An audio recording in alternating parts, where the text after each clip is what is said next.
I was thinking maybe we could get away this weekend, just the two of us. I even grabbed some brochures.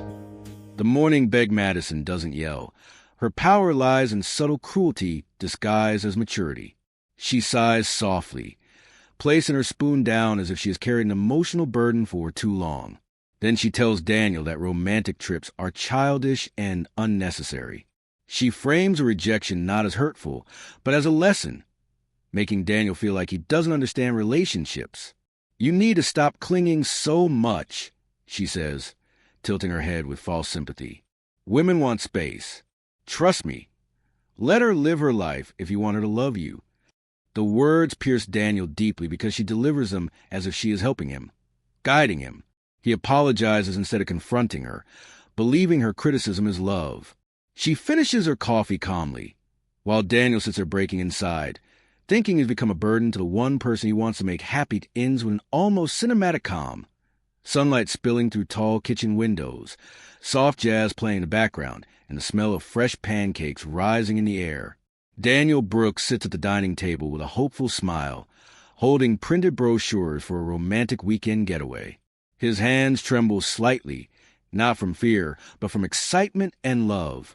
He watches Madison prepare her coffee across the kitchen, the woman he believes is his entire world. As she sits down, Daniel carefully brings up the idea of the trip, speaking softly, trying not to overwhelm her. He imagines her smiling, hugging him, maybe even appreciate his effort after weeks of distance. But instead, her face freezes. No joy, no affection. The silence between them becomes sharp. Daniel's heart sinks even before she speaks a word. Madison stands, kisses Daniel lightly on the forehead, not out of affection but to seal the guilt. She says she's going to get fresh air and steps outside with her phone. Daniel remains at the table, staring at the cold pancakes he no longer wants. Through the window, we see Madison typing rapidly on her phone, smiling, a smile she hasn't given Daniel in months. The camera doesn't reveal the full conversation, only the last line, "Don't worry, I'm making him change. Exactly how you wanted." The innocence of the morning collapses in an instant. The betrayal is not explosive, but quiet, calculated, protected behind a curtain of fake love. Inside, Daniel opens his phone, searching. How to save your marriage by giving your wife freedom. His heartbreak is silent. He doesn't know the freedom he's being forced to give away is the rope tightening around him. There was a time when Daniel and Madison were the couple everyone admired, young, passionate, and fiercely supportive of each other. In the early years, Madison was soft-spoken, affectionate, and endlessly appreciative of Daniel. She would stay up late helping him prepare for work presentations, leave little love notes in his lunchbox, and kiss him goodbye at the door like she never wanted him to leave. When she confessed her dream of becoming a graphic designer, Daniel became her biggest believer. He took on 2 jobs, days at the office and nights in warehouse labor, just so she could study full-time without worrying about bills. He would come home exhausted, but her warm hugs made every sacrifice feel worthwhile. Back then, their love felt real, deep, and unbreakable. And because it once existed so genuinely, Daniel now clings to it, certain it can return if he just tries harder.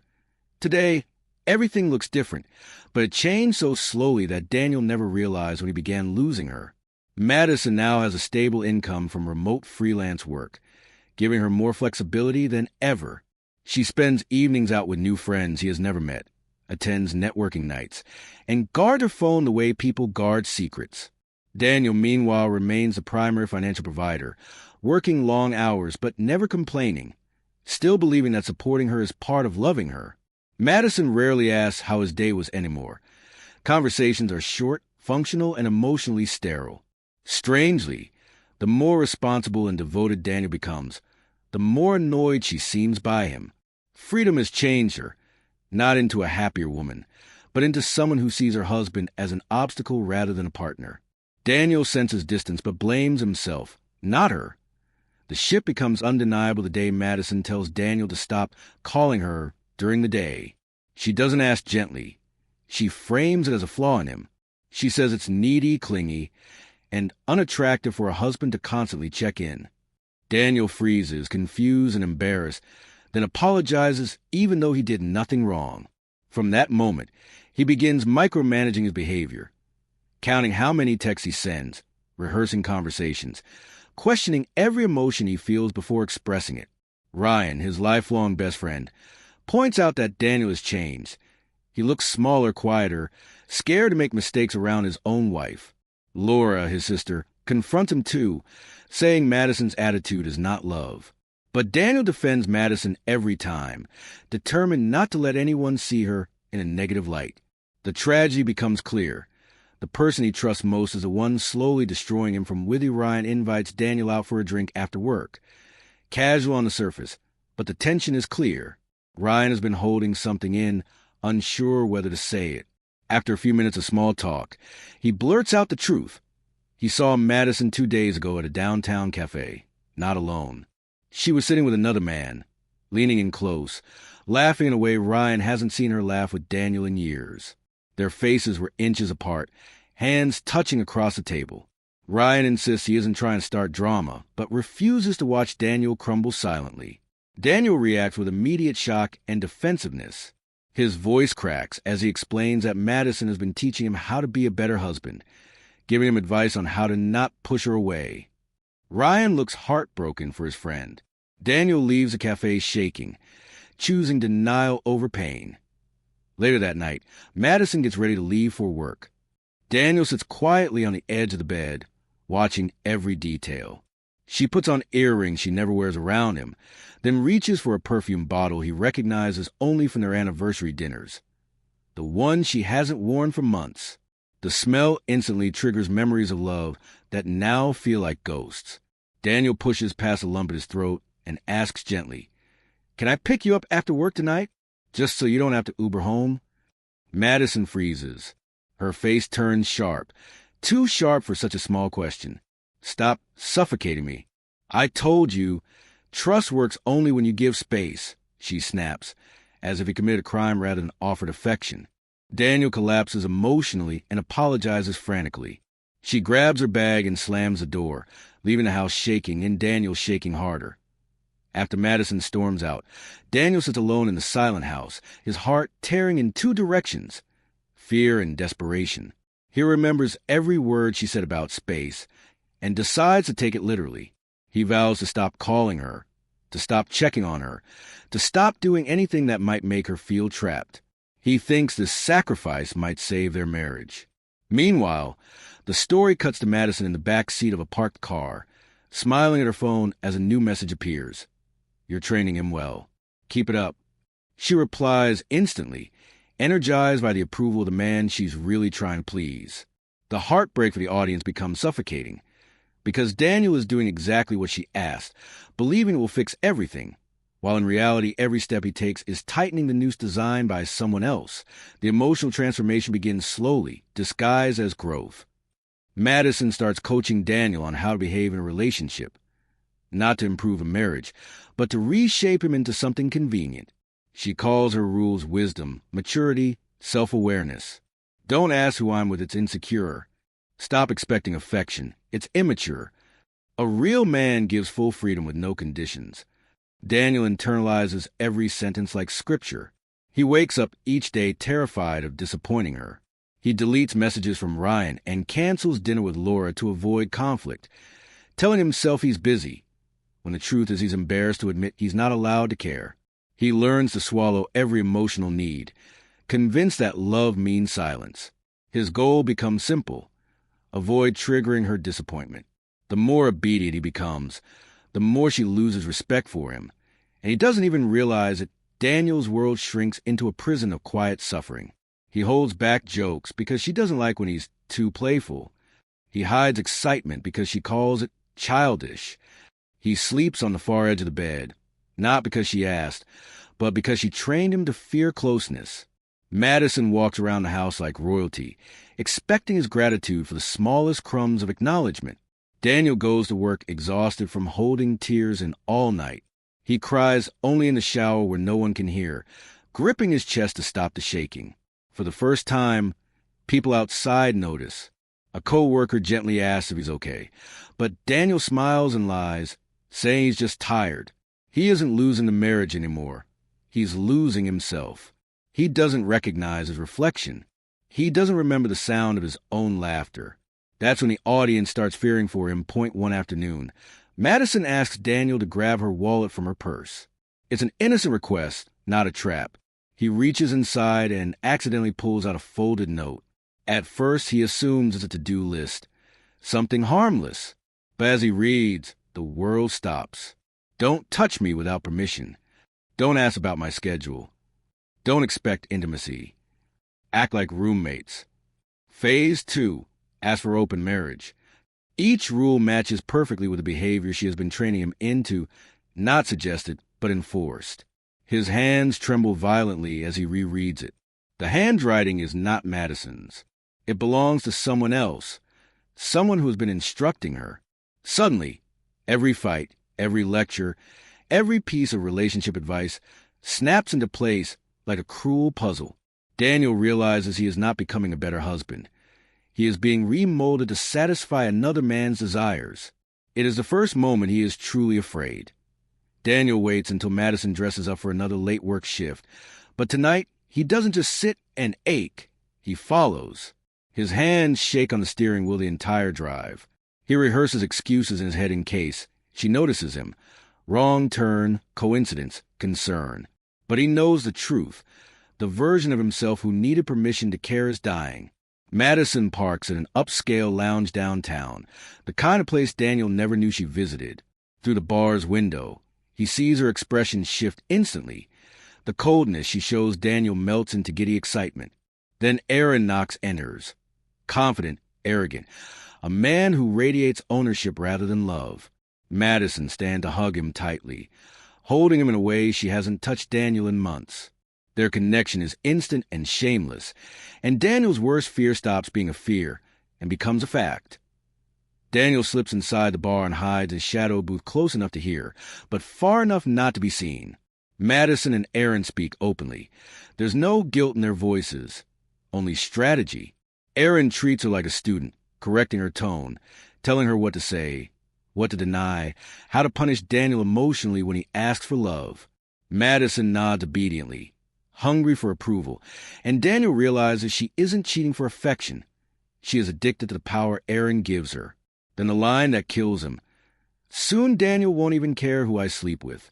We're almost done training him. Madison laughs proudly, as if cruelty is accomplishment. Daniel's breath collapses. His vision blurs. The world spins. The man who once thought love was sacrifice now watches people discuss his destruction like a project. Daniel stumbles out of the bar before they ever notice he was there. Outside in the parking lot, he collapses to his knees and gasps for air, his first full panic attack. The betrayal isn't the sharpest wound. The realization that Madison had reshaped his identity for another man is what destroys him. But instead of storming inside to scream or fight, a terrifying calm settles over him. He wipes his face, steadies his breathing, and walks back to his car. He drives home, not crying, just focused, hollow and awake. He opens his laptop, checks phone records, retrieves financial statements, screenshots messages, and takes photos of the note from her purse. For the first time in a year, he acts for himself. By sunrise, he has hired a lawyer. He is quiet, still, empty. The war hasn't started, but every weapon is now loaded. Madison comes home late the next night, already rehearsing irritation, expecting Daniel to ask where she's been, why she didn't answer calls, why she smells like another man. But when she walks through the door, she doesn't find the broken husband she has trained. She finds someone silent, collected, and calm. Daniel doesn't ask a single question. He doesn't look at her with fear or longing. Instead, while setting the table, he casually tells her, "Your dinner's in the microwave," and resumes washing dishes. Madison freezes. The dynamic has shifted without warning. For the first time, Daniel's world no longer revolves around her. He stops apologizing, stops seeking approval, stops trying to earn love that was already dead. Madison senses something is wrong, but Daniel gives her nothing. No emotion to manipulate, no vulnerability to weaponize. The power she fed on has quietly disappeared. Over the next week, Daniel slowly reconstructs a life Madison isolated him from. He goes out for coffee with Ryan, who is stunned but relieved to see Daniel smiling again. Not the full smile of joy yet, but the first flicker of recovery. He visits his sister Laura and apologizes for pushing her away, and she hugs him like she never stopped being on his side. Daniel books a therapy appointment and sits in the waiting room alone, terrified but determined. He begins sleeping 8 hours again, waking up before his alarm for the first time in years. He reads, cooks, exercises, not to impress anyone, but to feel alive. He rediscovers humor. He remembers hobbies. He remembers who he was before he started shrinking to make someone else comfortable.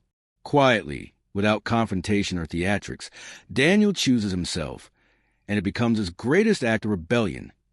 The end doesn't come with screaming. It comes with paperwork. On Friday afternoon, Madison opens a door to find a divorce petition with evidence attached. Screenshots, phone logs, bank records, and a handwritten note from her purse. Her face drains of color. She never imagined Daniel's silence was strength. She begs, accuses, negotiates, cycling through every form of manipulation she knows. But Daniel simply says, "This is over." No hatred, no insult, no breakdown, just truth. The moment divorce becomes a legal reality, Aaron Knox vanishes from Madison's life. He blocks her on everything, terrified of being dragged into legal consequences.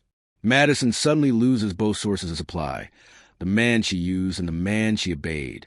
Daniel walks away with his dignity, his identity, and his future, not because he destroyed her, but because he refused to let her destroy him anymore.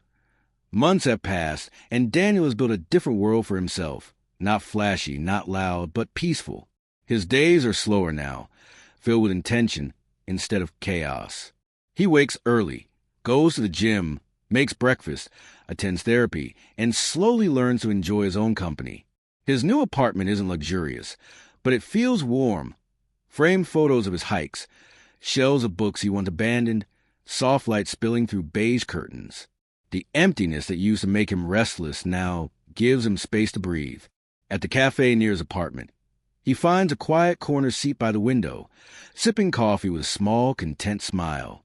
The man who once lived on emotional eggshells now looks grounded, calm, and whole, not because someone saved him, but because he saved himself. Then life tests him quietly. Daniel is staring out the window, lost in his thoughts, when he suddenly notices a familiar face, Madison. She stands outside the cafe, staring at him through the glass. She looks nothing like the confident woman she once seemed to be. Her hair is messy, her coat old and wrinkled, her eyes swollen like someone who hasn't slept in days. Her expression is a mix of regret and heartbreak, but also shock, as if she expected to see the old Daniel, the one who would bend, chase, apologize, and forgive. She reaches for the cafe door, ready to walk in and reclaim the comfort she once took for granted. But Daniel simply shakes his head, gently, not in anger, but in finality. His composure becomes the loudest boundary she has ever faced. Madison opens her mouth slowly, forming silent words through the glass. "You changed?" She's crying now, realizing that the version of Daniel she controlled, reshaped, and belittled no longer exists. Daniel holds her gaze for a moment, but not with bitterness, only acceptance. He quietly responds through a glass with a soft, steady voice that she can read on his lips. "No, I finally stopped changing for you." That sentence breaks her. She turns away and walks off, shoulders shaking with tears. For the first time, Daniel doesn't feel pain watching her leave. Instead, he breathes deeply, a full breath, as if his lungs are finally free. He smiles faintly to himself, not out of pride, but relief. He didn't win against her. He simply chose himself. And sometimes, that is the most powerful victory of all. Fade out.